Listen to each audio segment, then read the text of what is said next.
Presiden Joko Widodo meminta Kamar Dagang dan Industri atau Kadin Indonesia untuk memberikan pendampingan kepada 2 juta petani swadaya pada 2023 mendatang. Ini disampaikan saat membuka Jakarta Food Security Summit atau JFSS ke-5 yang digelar secara virtual.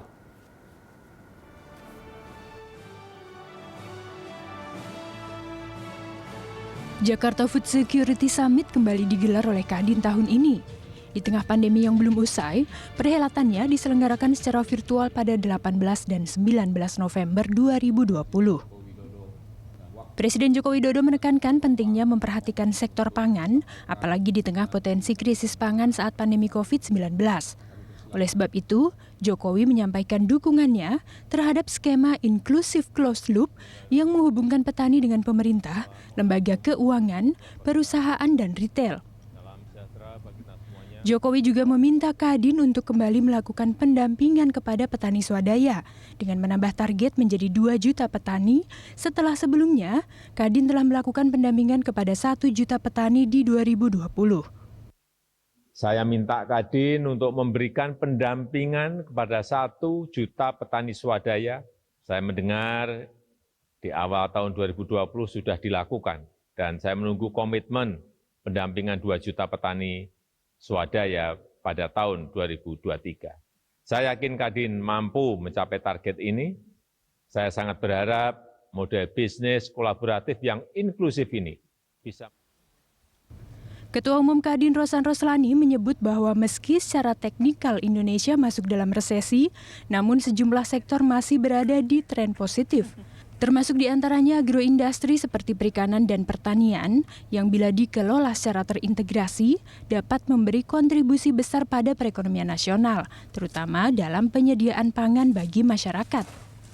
Tidak hanya bisa diandalkan seiring tingginya permintaan, namun penciptaan lapangan kerjanya juga sangat besar. Secara keseluruhan sektor pertanian, kehutanan, dan perikanan pada kuartal 2 dan 3 2020 tetap tumbuh positif di tengah pandemi COVID-19, masing-masing sebesar 2,19% dan 2,16%. Undang-Undang Cipta Kerja menjadi salah satu senjata pemerintah yang juga diharapkan membantu kesejahteraan petani dan nelayan. Setidaknya ada 7 program yang digulirkan, antara lain adalah pembangunan food estate, klaster bisnis padi, hingga pembangunan hortikultura berorientasi ekspor. Nah, program pertanian, perikanan, dan ketahanan pangan juga didorong dan terdapat 7 program utama, yaitu pembangunan food estate.